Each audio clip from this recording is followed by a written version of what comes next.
Well, I wake up in the morning. I feel the way I did when I was 19 or 20. I have so much to look forward to when I drag myself out here and look out the window at the bay. And then when I get out there, I can go out on the bay, I can harvest. There's always something there that brings me close to nature. It's very difficult for me to put into words. You know, it's just all so much fun. I can't quite stop. Morgan, you want to fire her up? Water coming out of these nozzles, and that's what hits the bottom, and the turbulence. It's the turbulence in the water that causes the shellfish to go back through the collector head.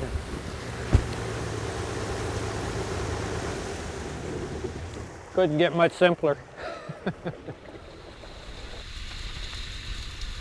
Basically, the process is I go out and we fuel up the harvester, we fire it up, we head up to one of the leases. We harvest until we get either how much we need or how much we want for that particular day. And we just load them on a pallet, tractor brings them up the ramp, puts them into the plant. They're taken from the tubs in the plant, dumped on the table, and they're washed, cleaned, graded. We're able to track every oyster from the time it comes off the lease straight through until when we ship it by doing it the way we do it. We have the shellfish hatchery, and one of the reasons why we have the quahogs is it gives us a safety net. So if disease did come in and wipe out the oysters, we would still be able to pay the banker. Nancy and Rachel look after all those records. Daughter number 2. And she's a maniac to work. I wish she'd slow down a little bit. You won't listen to good advice from Dad. Anyway, we're very fortunate.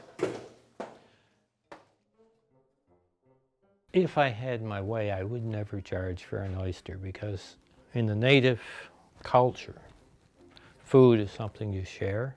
And an oyster was something that was special in the culture and something to be shared at a party or a gathering or a get-together. But being practical, and thank goodness I have a wife that's a lot more practical than me and a daughter that's more practical than I am, they're able to do it in such a way that I make money and they can keep me going doing the silly things.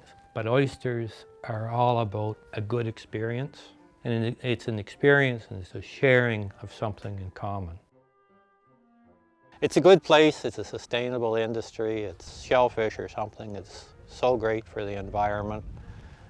You know, it removes carbon from the water and sequesters it in shell for so long, for millions of years. If you're looking for a place to grow oysters, you want that 5 or 6 feet of water so the ice doesn't come and crush the oysters.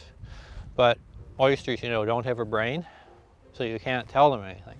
Over the millions of years, the oysters have adapted to this particular location, and they just thrive in here.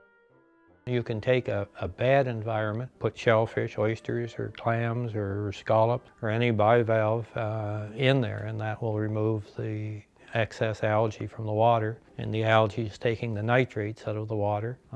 The shellfish will take the algae, they put it into meats. If the environment is good, then meats can be sold. Then we have a big marsh. Really important to protect your marshes around where you have oysters.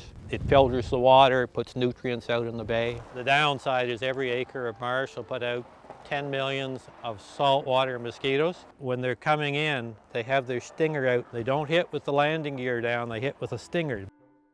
This bay, it will, on a moon tide, it will drain right out. But the ice, because of the nature of the bay, simply pushes the oysters down into the bottom, and most of the time they'll stay right there. The worst I ever seen it was ice from my foot up to about there thick. I know because I had to chop through it to get out of a water line that broke.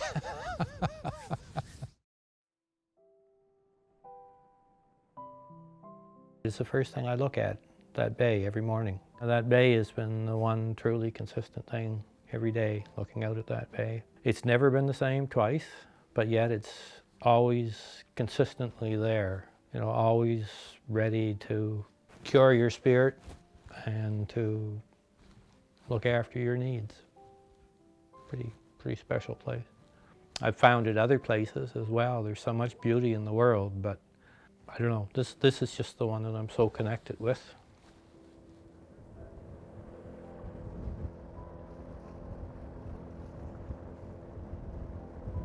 It's all good fun. That's all that matters. We're only here for a short while. We best enjoy it. I'm lucky enough to do what I love. Keeps me out here on the bay. Follow your heart, man. Follow your heart.